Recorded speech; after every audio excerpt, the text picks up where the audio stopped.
You write at one point in the book, if Hume can take empirical naturalism on faith, then the Christian is entirely within his rights to take biblical supernaturalism on faith and to develop an account of human nature on those terms. And I guess the question that will arise in some people's minds at that point will be, well then, is the Christian position any better than Hume's position, given that they're both taken on faith? Is there any reason to be a Christian? I'm sort of playing devil's advocate rather. Is there any reason to be a Christian rather than a Humean if both positions are taken on faith? Right. Yeah. So the objection is this some kind of fideistic standoff where Hume has his faith commitments, we have ours, and that's all that can be said about it. I don't think I exactly say that Hume takes his position on faith and we can take our position on faith as well, or at least if that's true, that's definitely not the whole story. My point is that much of Hume's analysis of religion and other phenomena in the world is premised on naturalism. He's not arguing for naturalism. He's effectively assuming naturalism and then arguing from that point.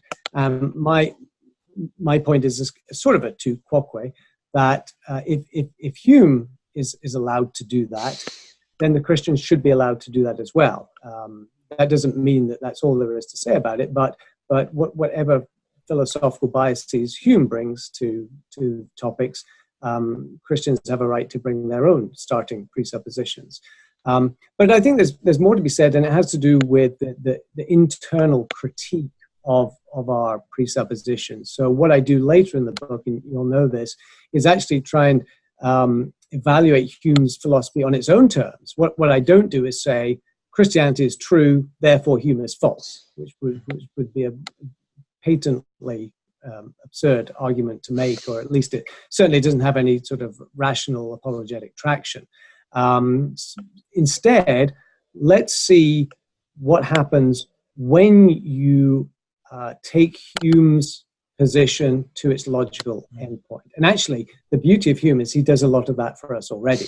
I just don't think he takes the final step. But Hume's position does really reduce to a quite debilitating skepticism in accounting for our knowledge of moral norms, of causal connections in the world, of the reality of the external world, even the existence of other minds than our own. I mean, Hume is notorious for expressing skepticism about these things. And the point is that a Christian worldview doesn't suffer from that kind of self-refuting character. It doesn't undermine our ability to know things about the world.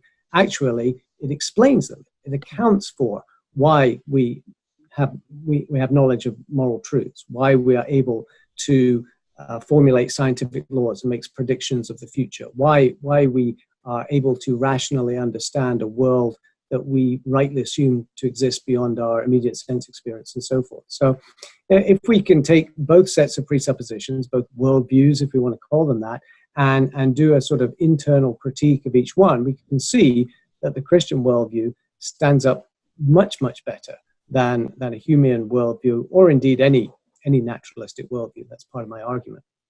Yeah, thank you. Look, I think it's so important, both in terms of understanding why focusing on presuppositions doesn't lead to fideism, but also in stressing why it's so important for Christians not always to be on the back foot, simply responding to questions put to them by people who are not Christians, but also to lift the bonnet, lift the hood on non-Christian positions and poke around in their presuppositions and see how it all fits together or doesn't fit together as well. Yeah, so thank you for sketching that out. Sometimes the best defense is a good offense, right?